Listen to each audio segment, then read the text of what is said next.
take the trash out. I'd literally turned into Cinderella of the house. One day, Mom told me, I'm picking up Jenna after school. We're going to go see a movie. Please clean up your cousin's room while we're out. I lost it.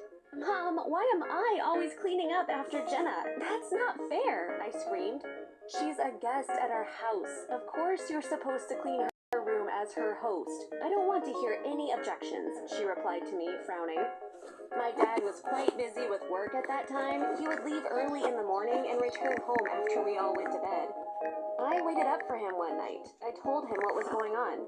It seems like your mom has gotten carried away playing the host. I'll talk to her, he said, soothing me. My mom came to talk to me the following day as I was getting ready for school.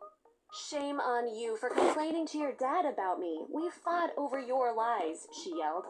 Mom, I didn't lie. I just told him what's been happening, I said. It made her even angrier. I know you're jealous of Jenna. You're not going to tell your dad one more word about this. Do you understand? She snapped. Jenna walked in. Aunt Hannah, you're going to drop me off at school, aren't you? She asked. Yes, honey. If you're ready, we can leave. And Evie should start cleaning your room, she said sweetly. That would be awesome. Thanks, guys, Jenna said with a crooked smile. After they left, I did what my mom told me to do. As I was vacuuming Jenna's room, my phone rang. It was my cousin. She sounded panicky. She said, Evie, your mom, Aunt Hannah, we stopped to get coffee. She collapsed abruptly. They called 911. The ambulance came. They're taking her to the hospital. When I got to the hospital, I saw my dad was already there. Jenna was with him. They looked devastated. I hugged my dad in tears. Your mom is in intensive care. The doctors are running some tests, trying to figure out why she passed out, he said. A few hours later, a doctor informed us about my mom's status. He looked at my dad sternly. Unfortunately, I'm not going to be able to give you any good news. Your wife has been diagnosed with leukemia, and it's quite advanced. We will begin chemotherapy right away, but that's not enough by itself. We also need to do a bone marrow transplant if we want her to recover completely, he said. Then the doctor turned to me. You're the patient's daughter, right? We will get a blood sample from you immediately and test to see if you're a match. You can be a bone marrow donor if your tissue is compatible with your mother's. That means we'll transplant your marrow to your mom, he said. They drew blood from me at the lab. According to the doctor, our tissues had a 30% chance of being compatible. We were so sad when we came home. We would get the results the next day. Jenna and I prayed all night. Early the following day, we went to the hospital. The doctor looked sad. The result was negative. I couldn't donate my bone marrow to my mom. I started crying. Don't lose heart. In this case, we will look at samples from other close relatives of your mother. The chances are still low, but we could find a match, he said. When I heard this, I jumped in. Jenna is my mom's niece. You can get a sample from her. Please, test my blood. I'll do anything for Aunt Hannah. She means so much to me, Jenna said. They drew Jenna's blood for testing. We waited for the results impatiently. When we arrived at the hospital in the morning, the doctor was smiling. I have great news for you. Jenna's tissues are perfectly compatible with your mom's. We can do the transplant, he said, turning to Jenna. Jenna, you're going to save your aunt's life. Don't worry, it's a straightforward procedure. Not that much different than giving blood. Today, we will prepare her for transplantation. Please be here early tomorrow morning, he explained. We were all so happy. Jenna and I did a little dance while hugging each other. I couldn't sleep for a long time because of the excitement. I regretted what I felt for Jenna earlier. Thanks to her, my mother's life would be saved. We arrived at the hospital early in the morning. The doctor was waiting for us in his office. They're preparing the operating room as we speak. We can start in an hour or so. You can find yourself something to eat in the meantime. The procedure will take some time, so you may not get another chance later, he advised us. We were very excited. Jenna and I were eating and chatting in the cafeteria. I was feeling such a surge of gratitude toward Jenna. I thanked her over and over again. My dad's phone rang. It was my mom's doctor. He let us know that the operating room was ready. They brought my mom in for the procedure. He said Jenna could come in. Jenna suddenly stood up.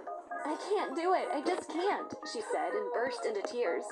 Jenna, there's nothing to be scared of. The doctor said it was a really simple procedure, I said, trying to calm her down. But Jenna wasn't listening. I can't do it. I'm sorry, cuz I can't do it, she said and started running.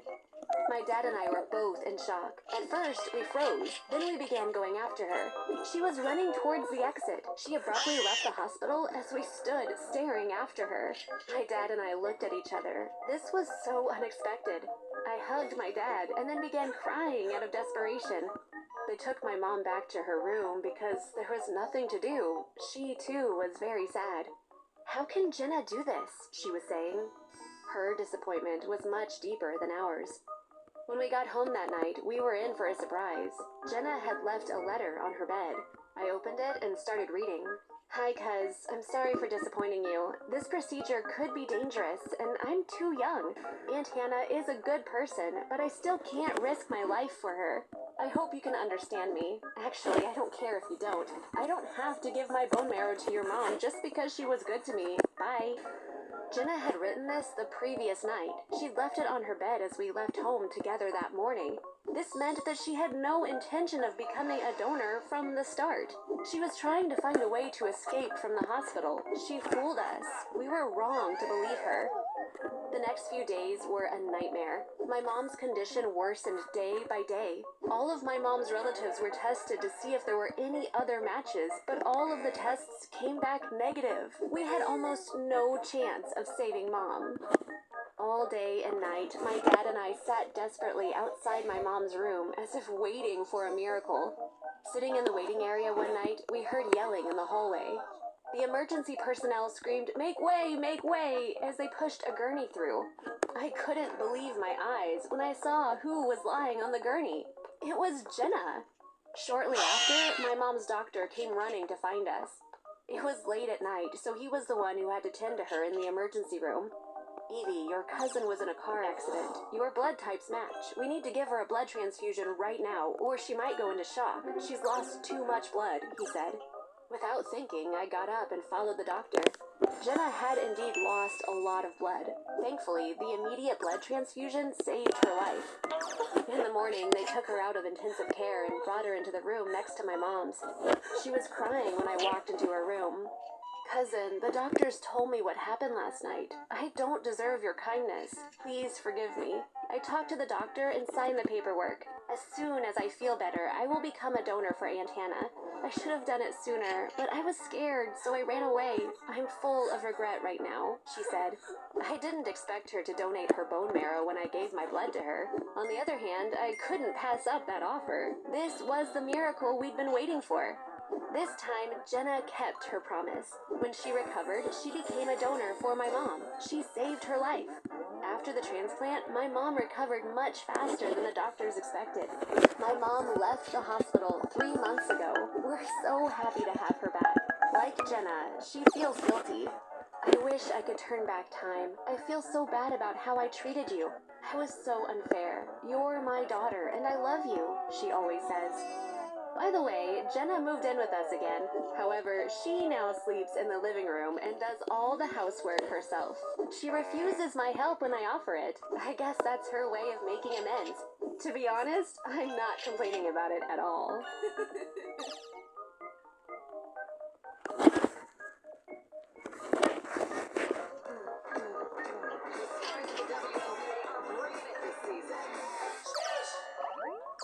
Welcome to the Here's My Story channel. I'm Leah. I found a perfect plot for a short story. I like writing my stories in a journal rather than typing them on a computer. I was intensely focused on writing something when I heard the doorbell and my stepmom Helena's angry voice.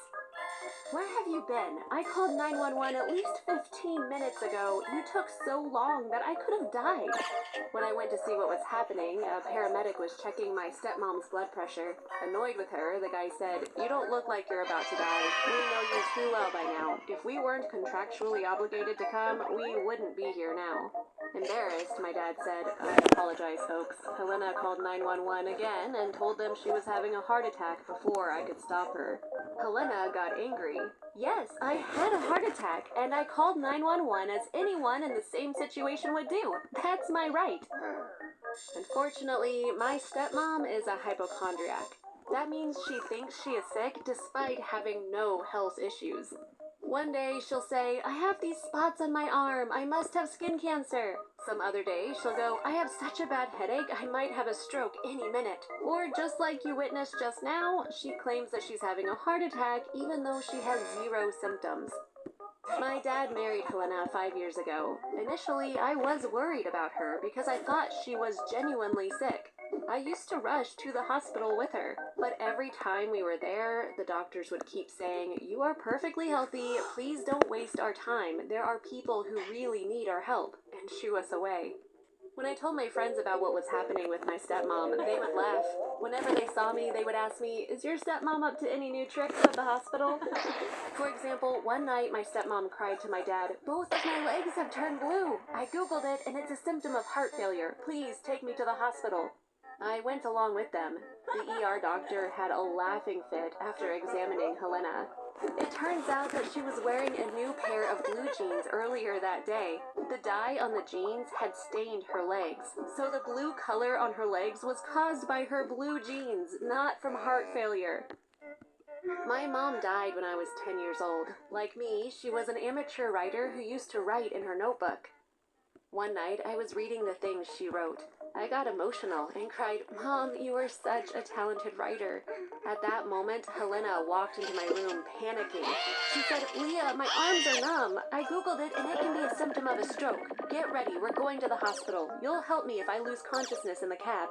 I wiped the tears from my face and replied, I'm not in the mood right now. My dad will be here soon. He'll take you.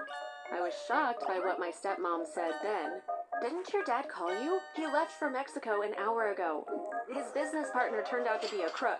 He took $700,000 from the company and disappeared. Your dad had to flee even though he had no fault because he couldn't pay that kind of money to his clients. Whatever, I'm sure he'll call and let you know. Help me get to the hospital now. I could have a stroke at any moment. For the next couple of days, I waited anxiously for my dad to call me. One morning, he called from a new number. He couldn't use his old number because the FBI was tracking it. He said, don't worry, I'm going to come back once I fix this. But $700,000 was a considerable amount for him to pay back. He would probably have to spend all his life as a fugitive. After my dad was gone, my life became unbearable because of Helena. She was acting as if he actually wanted to leave. She kept saying, I'm sick, your father's not here, so you must take care of me. One evening, I was in the middle of writing a fun vampire story. Just as I was getting to the climax, there was a knock on my door. My stepmom barged in, screaming, Leah, help me, I'm blind! Oh my god, I'm blind! I looked up from my notebook, then I started laughing because Helena had a sleep mask over her eyes. She took sleeping pills before bed even though she didn't need them. She probably woke up because she had to go to the bathroom, but she forgot she was wearing a sleep mask because the pill made her a bit dazed. She thought she'd gone blind when she couldn't see anything. Get ready for a miracle, I said, and I removed the sleep mask that covered her face. And I went on laughing. Helena was not amused. She said, I know you're constantly making fun of me, but I'll make you regret it this time. I didn't care much about what she said then, but the next day when I got home from school, I figured out what she meant. I smelled smoke when I entered the house. I walked through every room, but there seemed to be no fire, nothing burning. I followed the smell and realized it was coming from the bathroom. When I walked into the bathroom, I was crushed. Helena had burned all my journals, and worse, all my mom's journals in the tub. I watched all those journals go up in flames. There was no way I could save them now. I ran up to her in tears and yelled, How could you do this? Don't you know how important these journals are to me? Helena hissed back, You had this coming. I'll kick you out of this house if you ever make fun of me again. The next day, I told my friends at school about what happened. Her sleep mask story was hilarious and made everyone laugh. But they were angry with Helena because she burned those journals full of our stories. A friend said, If I were you, I'd compile all your stepmom's hypochondriac stories into a book and make the whole world laugh at her. You could get revenge on her by using your writing skills. This was the best idea ever. I went and bought myself a new journal. I locked my door. I started writing about everything that happened to my stepmom because she was a hypochondriac. I was going into laughing fits as I was writing. The fact that these stories weren't fictional made them even funnier. I finished the book in a month. I gave it the title, The Queen of Hypochondria. My stepmom didn't know about the book, of course. If I could find a publisher, I would give her the biggest shock of her life. I made a book package and began sending it to publishing houses that I found online, but I had yet to hear back from anyone. One evening, I finally got a reply. It was short, but that was enough for me. So funny, call me tomorrow. The woman who sent me the message was the chief editor at a big publishing house. I went to visit her at her office. She sat me down across from her. She said, I read your book in one go. I have to admit that I laughed a lot, but living in the same house with that person must not be enjoyable. But it will be worth it because the film rights will sell fast. We'll start working towards that immediately. You'll be rich thanks to your stepmom. It was just like she said. Even before the book hit the shelves, they sold the film and the TV rights to a production company. I got $2 million out of that deal. I was officially a millionaire now. It took more than a month for the book to be printed. The next day, it was going to be sent out to bookstores. I packed my suitcase, left home, and got myself a hotel room without saying anything to my stepmom. I signed a copy of my book for her the following day. Dear Helena, thank you for everything. It all happened thanks to you. I gift wrapped it and sent it to her by mail. I was sure she was going to read it in one go. I just wished I could be there when she did. A few days later, I heard a knock on my door. When I opened it, I was surprised to see 2 police officers. One of them said, Your stepmom reported you missing. All hotel stays are reported to law enforcement. That's how we found you. Your stepmom is waiting for you at the reception desk. We have to deliver you to her because you're a minor and must go back home. I had to go downstairs with them. Helena was mad when she said, I learned everything from the news. You became a millionaire thanks to me, but I have a right to that money as your guardian. Now we're going to go to the bank. We'll withdraw all the money there and put it in my account. She got even angrier when she saw me smiling. If I were you, I would be crying instead of smiling. You humiliated me with your book, but you'll regret it, because every penny you ever made will be mine. At that moment, my stepmom heard a familiar voice say, Hi, Helena. She was shocked to see my dad when she turned around. I had paid off all my dad's debt a week before. That's how he was able to come back into the country. We decided to stay in this hotel until we got a new house. Of course, my stepmom didn't know about any of this. My dad was staying in the room next door. As the police took me down to the lobby, I texted him and asked him to come downstairs. With fake excitement, Helena said, Honey, I can't tell you how happy I am to see you. Why didn't you tell me you were here? I missed you so much. He yelled, You missed me? Then why didn't you answer any of my calls while I was in Mexico? You are a bad person. Unfortunately, I'm just realizing this now. I'm divorcing you. In response, Helena put her hands to her head and screamed, I'm having a brain bleed. Please take me to the hospital. Please take me to the ER. When she realized my dad would not budge, she turned to me and said, I'm begging you, please help me. I'm having a heart attack. Call 911 now. My dad smiled at me. Your book has the best title I've ever heard. She is definitely the queen of hypochondria. We haven't seen Helena since. My dad and I live in our new house now. I made another $1.5 million from book sales. Thanks to my book, I could get rid of Helena and get my dad back. But do you know what's really important to me? I did all this thanks to my writing abilities that were passed on to me by my mom, and I am so thankful to her for that.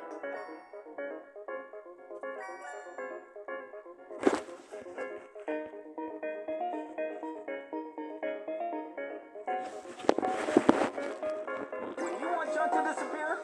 All you have to do is point.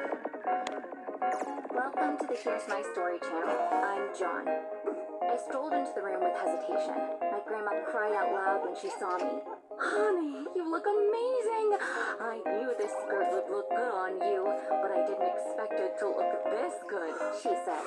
I replied, Are you being serious, Grandma? I could never imagine myself in a skirt before. I wish I could wear this at home, but my parents would never let me. She smiled. Honey, you can wear anything you want once you're 18. You can leave your skirt here and wear it when you visit me, she said. The following week was my birthday. My grandma gave me a wonderful present. This skirt meant a lot to me because my parents only let me wear pants. For the first time in my life, I owned a skirt, thanks to my grandma. By the way, you may be wondering why my name is John. There's a ridiculous story behind that. While my mom was pregnant, she had a dream that she gave birth to a baby boy. The following night, my dad had the same dream as well. He woke my mom up and told her about it. This can't be a coincidence. It must be real. We're having a boy, she said, embracing him. After that, they prepared everything for their baby boy. They furnished the baby's room with new furniture. They got me boys' clothes and toys. After giving it a lot of thought, they decided to name their boy, me, John. When I was born, they were shocked. Disappointed, my parents brought me home. My dad said, "Oh, we got so excited to have a baby boy. Well, let's not make a big fuss about this now. We'll figure it out later." As I grew up, I began to question their ridiculous decision. I kept asking, why did you give me a boy's name? Why am I only allowed to wear pants? My dad would say, you should thank us. Girls are weak. You're not because we raised you like a boy, trying to convince me that what they were doing was better. I disagreed with him. Boys were not superior to girls. No matter what I said, I couldn't convince my parents. My grandma, on the other hand, would always encourage me. We lived in the same neighborhood. I'd go and have breakfast with her every morning. Her jams were terrific. She would make me a fried egg and jam on toast. Every morning we would have a blast. Then I'd go to school. We always celebrate birthdays with family. Our only guest would be my grandma. But my dad told me this year, John, don't invite your grandma. When I asked him why, he said, we've been having some issues lately. I don't want to see her. I was upset. Dad, she's your mom. Why don't you want to see her? I know you want to sell her house. She has a right to say no. That house is all she has. She's not in a position to rent, I said. He replied, it's because I have a wonderful business idea and need the money right now. Your grandma needs to sell the house. Dad, none of your business ideas take off. You opened a florist's shop, and that flopped. Coffee shop, flopped. The pizza spot, flopped. You sold off our car, our house, everything. Please, don't touch Grandma's house, I said, begging him to stop pushing. He wouldn't listen. I'm opening a pet store this time. It can't fail, he said, dismissing me. A few weeks passed. One morning I went to my grandma's house and she looked so sad. She told me, your dad sold the house yesterday. I couldn't say no because he was so adamant. I need to move out at the end of the month, but I don't have money to rent another place. I don't know what to do. Also, she stopped right there and began crying faintly. Also what, Grandma? Please tell me, I said. My grandma took a deep breath. For some time now, I haven't been able to sleep at night. I get palpitations. It's hard for me to breathe. I went to see a specialist and they said I have an arrhythmia in my heart. They need to put a pacemaker in me, but it's such an expensive procedure. I asked your dad for a loan, but he wouldn't give it to me. I was enraged. Grandma, my dad sold your house. That money is already yours. He has to give you the money you need. I ran home. My dad had spread the money on the dining table. He was counting it with my mom's help. I broke down in tears and said to him, Grandma needs a pacemaker. Dad, you are going to fail and lose all that money. I beg you, please. Please give Grandma the money she needs while you still have it. My mom said, John, don't be ridiculous. Your dad's going to make it this time. Your grandma's an older woman. It's normal for her to have health issues. She needs to get used to things like this, right, honey? My dad said. That's very true. My mom's well over 70. Pacemaker's just the beginning. She'll have many more health issues in the future. Instead of coming to terms with her declining health, she's asking us for money. I was so mad that I went to my room. Talking things through with my parents wasn't the way to do this. I had to deal with it myself. But how? No matter how hard I thought, I couldn't come up with a solution. The following day, when I went to my grandma's for breakfast, she looked exhausted. After finishing my egg, I started on the jam and toast. It tasted genuinely unique. Suddenly, I had a light bulb go off in my head. Grandma, what's this jam? I asked. She picked up the jar and showed me. Blueberry and lemon. Do you like it? She said. Like it? I love it. And what was the one that I had yesterday? I asked, and she pointed to another jar. Kiwi and strawberry. I think combining two fruits makes a better.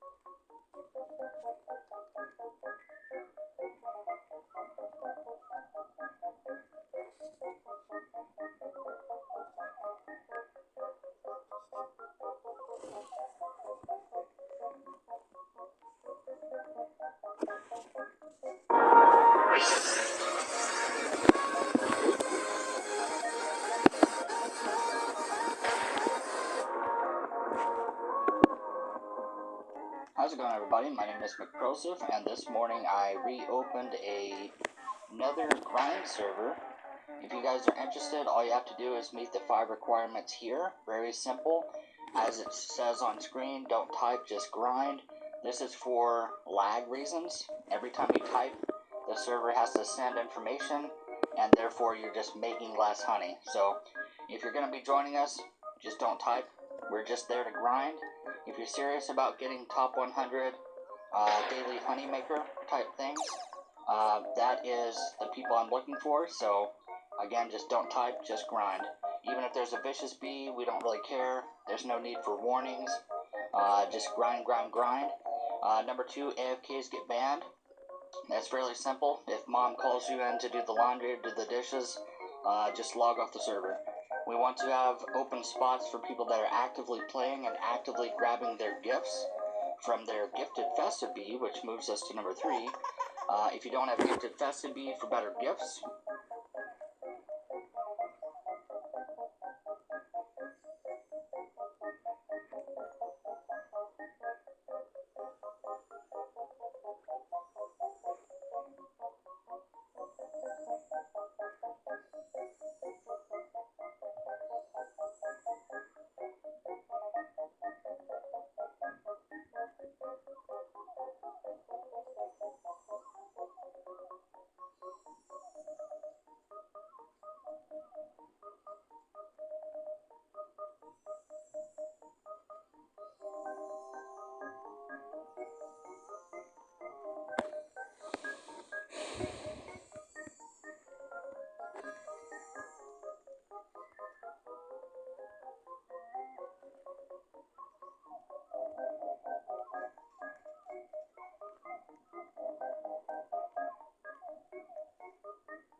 Welcome to the Here's My Story channel. I'm Rosa. I barged into the restaurant. Where's my dad? I asked someone from the staff. I started crying. Dad! Daddy! My stepmom Claire was with him. He was perfectly okay. Then he collapsed. Oh God, please help my husband. I can't live without him, she said, bursting into tears and hugging me. They put my dad in the ambulance. With tears in my eyes, I watched the ambulance disappear. Lorenzo, the head chef at the restaurant, was standing next to me. Your dad never skipped a day of work in 17 years. He opened and closed the restaurant himself every single day. I'm sure he will get back on his feet in no time. No one can keep that Italian workaholic at the hospital for too long, he said, trying to console me. I went to the hospital with my stepmom. Our patient is still unconscious, and unfortunately, there's nothing we can do for now, said the doctor in my dad's room. When Claire said, please fix my husband, the doctor replied, we need to find out what is interfering with his nervous system. Otherwise, he might never make it out of the coma. My stepmom and I left the hospital. I cried on the way home, but she didn't look as sad as she was before. She called Chef Lorenzo. I will manage the restaurant from now on. I want to see the whole team there at 8 a.m., she said. My dad had gone into a coma only a few hours earlier. Now my stepmom seemed as though she had forgotten. Is this the time to think about the restaurant? And what do you know about running a restaurant? Lorenzo has been working with my dad for years. He should be the one managing that place, I said. How dare you? I don't remember asking for your opinion. Claire snapped at me. Then she frowned and ordered, your dad has been too lenient with you. I think you need some discipline. You're going to be at the restaurant early tomorrow as well. At the restaurant? But I have school, I replied. She said with a smirk, you can forget about school. I will take care of your education from now on. The following day, I began working as a dishwasher at my dad's restaurant. Everyone who worked there knew and loved me since I was a kid. They were all very sad for me. Lorenzo kept saying, your dad will get better and come home soon. I'm sure he will deal with your stepmom then. I washed dishes all day. I was so exhausted. I ran to the hospital as soon as the restaurant closed. I was sure he couldn't hear me, but I still told him about what Claire was doing. Then I fell asleep on the couch right next to him. Days flew by. I'd been washing dishes all day for the past 2.5 months. At night, I'd go to the hospital. I would tell my dad all about my day, even though he was in a coma. Then I'd sleep in his room. One night, I woke up to a strange sound. I looked around to see where it was coming from, but it stopped. After a while, I heard it again. It sounded like someone was snapping their fingers. I stared at my dad's fingers waiting. Then I saw him snapping his left fingers. He snapped them 3 times. It was obvious that my dad was trying to communicate with me. I was so happy, I jumped up and danced. Nothing could have made me happier. Soon, I noticed something. My dad wasn't randomly snapping his fingers. He was doing it a certain number of times. He even stopped once in a while and started again. At that moment, I figured out that he was trying to tell me something. I got a piece of paper and began to take note of the number of times he snapped his fingers. First, he did it 3 times. Snap, snap, snap. He stopped for a while. Then he snapped them 12 times. Then he stopped again. He snapped once. And then took a break again. I was waiting with bated breath, holding a pen in my hand. He continued to snap his fingers 9 more times. He stopped, and then snapped them 18 times. A short break, then 5 snaps. He finally stopped and didn't snap them again for the rest of the night. I stared at the numbers I wrote down. 3, 12, 1, 9, 18, and 5. I had no idea what was going on. The next day I told Chef Lorenzo about what had happened. He was very happy to hear my dad was showing signs of recovery. I showed him the numbers I wrote down. He looked at them for a long time. After a while, he said, shaking his head desperately, he may be doing this unconsciously. subconsciously and were trying to make meaning out of it. I thought he might be right, but later that day, I realized my dad was conscious because he began snapping his fingers again, and when I counted, he had been repeating the same numbers from before. He snapped his fingers 3 times at first, then another 12 times. I counted all of them and jotted them down. At the end of the night, I realized that he had been repeating the same 6 numbers. In the meantime, things weren't looking up for the restaurant. The staff wasn't happy at all with my stepmom because she was always there, bossing them around. She was constantly telling everyone how to do their business and giving wrong orders. That's why she usually fought with Chef Lorenzo. That night, Lorenzo came with me to the hospital. He told my dad what happened and complained to him about Claire. My dad obviously couldn't reply to him verbally because he was in a coma, but suddenly, he started snapping his fingers again. Lorenzo counted the snaps with me. When I realized the numbers were still the same ones from before, Mamma mia! The boss is definitely trying to tell me something! He screamed. Suddenly, his eyes started getting bigger. Could these be the Powerball numbers? For Powerball, you pick 6 numbers, and if they are the lucky numbers, then you win the jackpot! He yelled. He wrote these 6 numbers down on a piece of paper. I looked it up online. The jackpot for Powerball is $18 million this week. Tonight, we are rich, Rosa!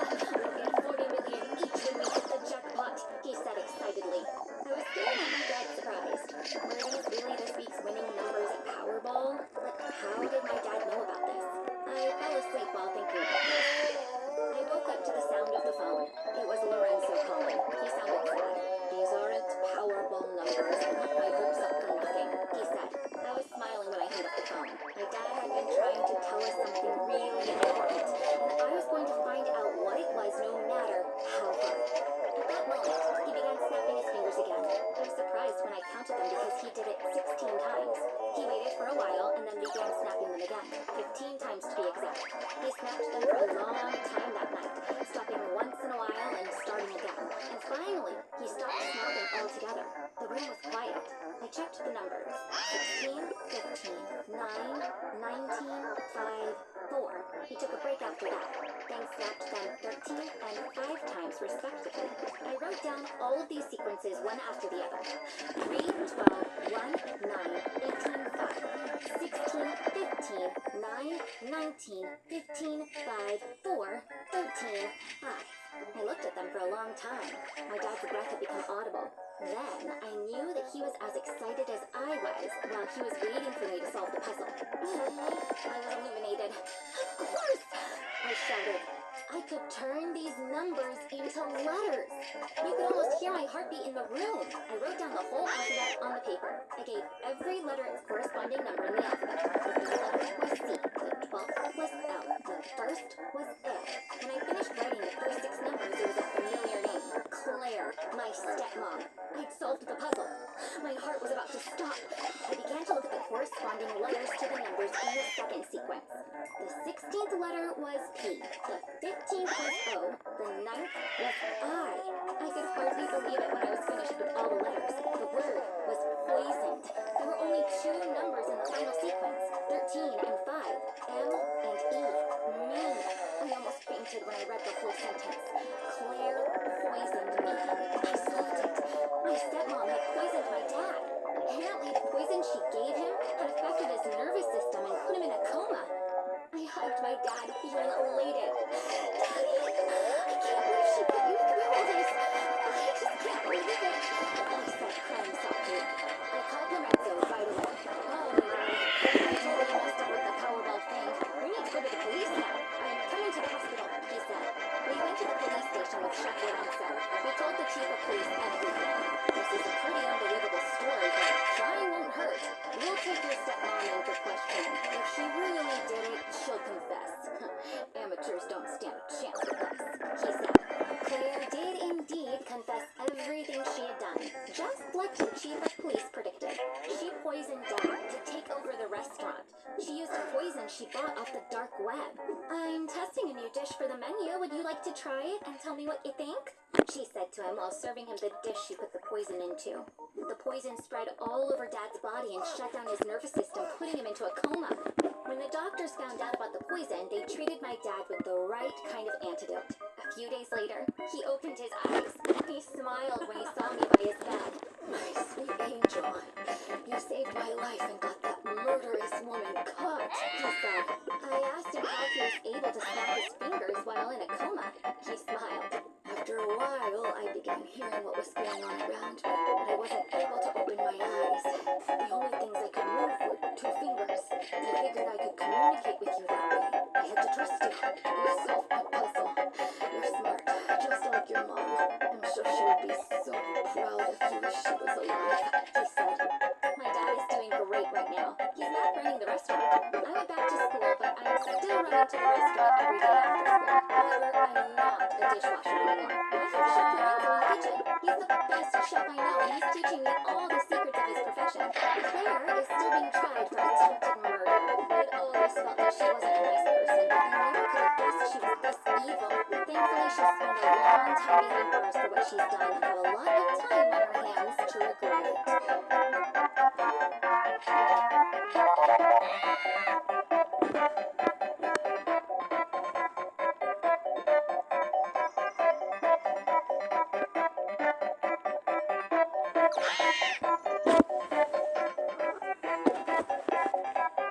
Welcome to the Here's My Story channel. I'm Eliza.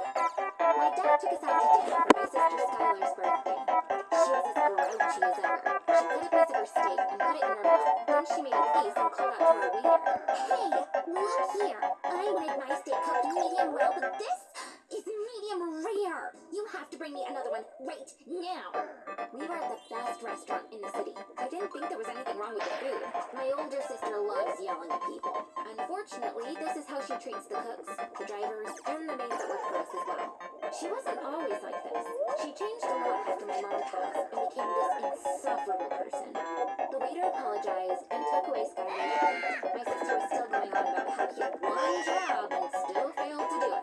My dad tried to break that mood. Skylar, honey, today's your birthday. Don't worry about the steak. Why not enjoy yourself? Tell me now, are you curious about your birthday present? Skylar shrugged. Didn't you say you were getting me a yacht? My dad smiled. Yes, a yacht, but wait till you see it, he said, pulling up a photo on his phone. I had it built in France. Apparently this is a huge hit with people your age right now. Skylar took my dad's phone for him to see. It doesn't look bad. How long is it? My dad took out a small gift box from his pocket. 40 feet. It's a sports yacht, so it's not too big, but I'm sure you'll love it. Happy birthday, honey. Here's the keys to your new yacht, he said, offering the box to my sister. Skylar was upset. She took the box and threw it away. 40 feet? Dad, are you kidding me? My friends will make fun of me. Is this tiny yacht what I'm worth to you? Then she jumped up. Eliza, call my driver now. He can pick me up from the entrance. Thankfully, I have friends who care about me. They're throwing me a birthday party. I've lost enough time here, she said, and left the restaurant. Dad looked really upset. Shall we walk? I said to him.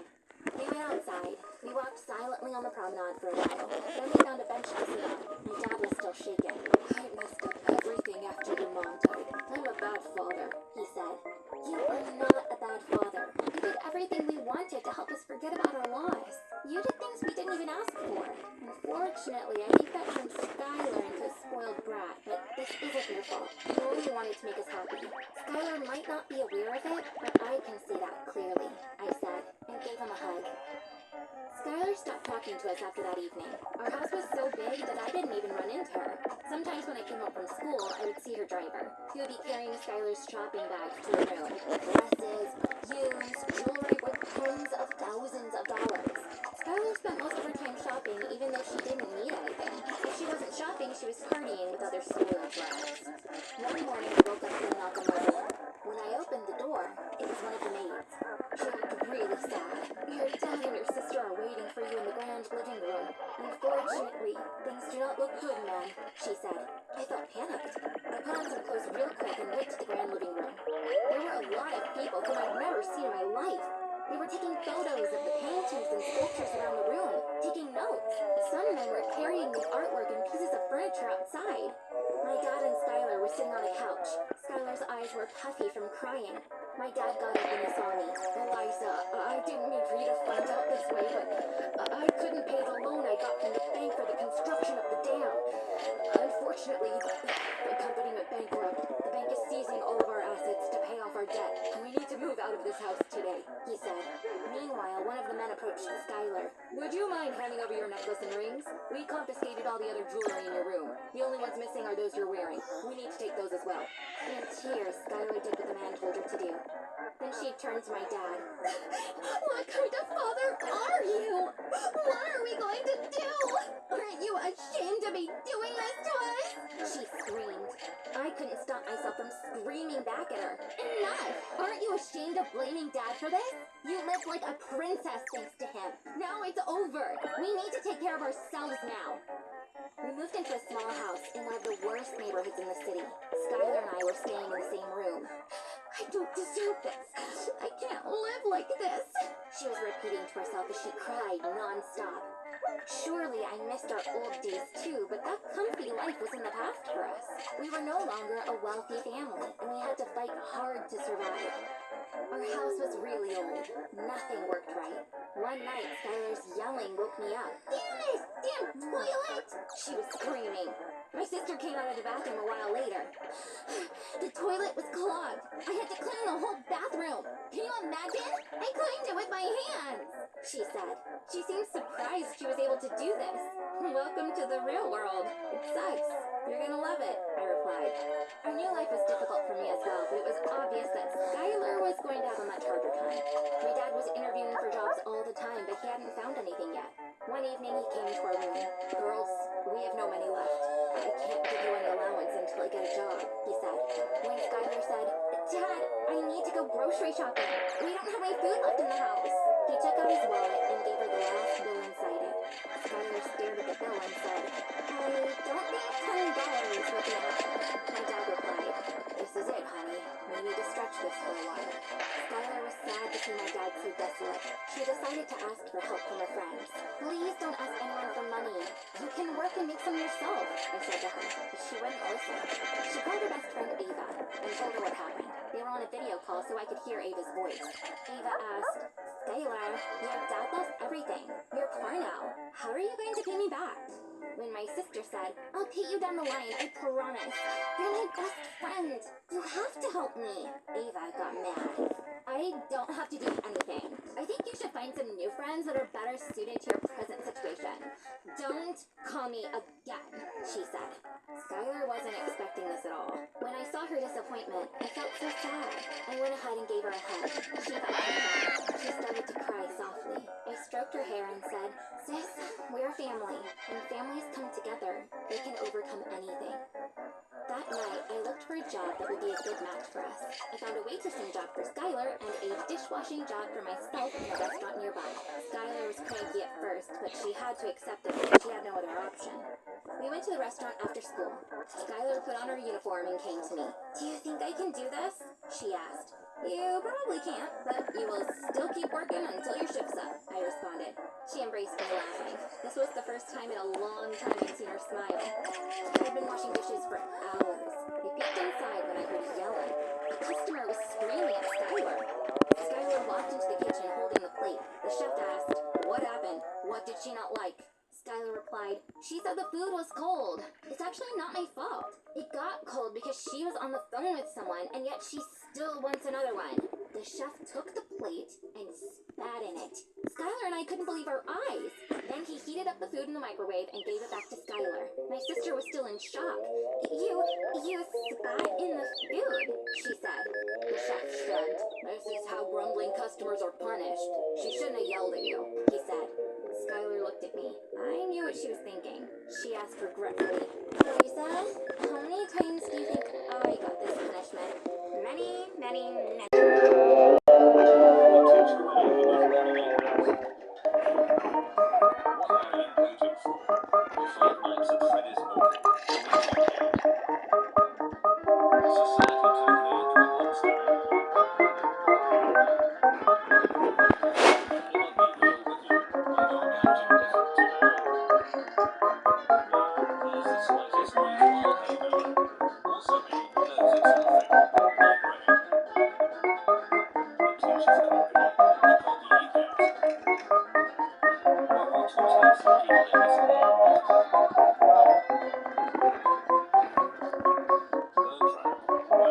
got the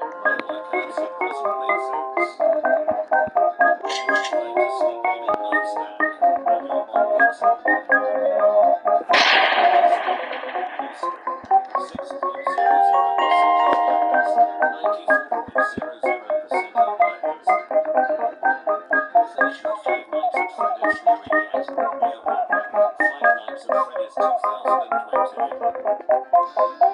This should be a movie. Uncle, do you really think it was a good idea to enter this game by videotaping surreal simulator? Or are you two of the cutest little Five Nights at Freddy's has closed, and I want to have sex with the calorie boss. Wanna hear my theory? No? He's retarded. I don't really care if he's Freddy. I'm just trying to get my hands on his sweet, succulent, double batteries. Without his Apple Farm overuses the 1980s graphics, then you can say Five Nights at Freddy's overuses the multi-headed tracks. Why not? Change my mind. The fastest things on earth. Speed of light. Fuzzy running down the left hallway. He's about to set out the chicken to defrost, and one just pulled up. Me trying to describe the Five Nights at Freddy's movie in the most not Five Nights at Freddy's way possible, so I can go see it like them. The circus baby when it is inflected is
1.